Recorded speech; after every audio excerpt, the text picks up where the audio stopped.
महापालिका आस्थापनेवर सफाई कर्मचारी म्हणून कार्यरत असलेल्या सर्व प्रवर्गातील सफाई कर्मचाऱ्यांच्या वारसा हक्कानं नोकरीत सामावून घेण्याबाबत औरंगाबाद खंडपीठानं दिलेल्या निर्णयानुसार कार्यवाही करावी अशी सूचना खासदार नरेश म्हस्के यांनी आयुक्त सौरभ राव यांना केली आहे। याबाबत आयुक्तांनी संबंधित विभागाला आदेश देऊन कार्यवाही करण्याबाबत सूचित केलं असल्याचं खासदार नरेश म्हस्के यांनी सांगितलं।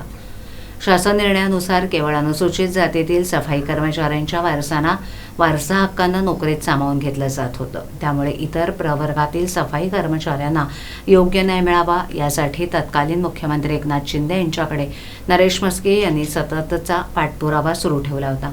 याबाबत मुख्यमंत्र्यांनी देखील न्यायालयात दाखल केलेल्या जनहित याचिकेवर लवकरात लवकर निर्णय व्हावा यासाठी पुढाकार घेतला होता।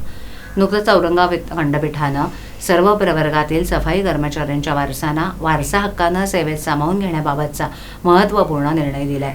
याची अंमलबजावणी संबंधित आस्थापनांनी असंही नमूद केलं आहे।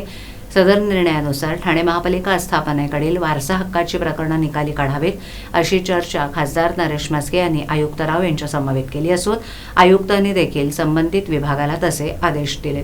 त्यामुळे सर्व प्रवर्गातील सफाई कर्मचाऱ्यांच्या वारसा हक्कानं नोकरीत सामावून घेण्याचा मार्ग मोकळा झाला। याबाबत सातत्यानं पाठपुरावा करून सफाई कर्मचाऱ्यांना न्याय हक्क मिळवून दिल्याबद्दल खासदार नरेश म्हस्के यांनी विद्यमान उपमुख्यमंत्री एकनाथ शिंदे यांचे आभार मानले।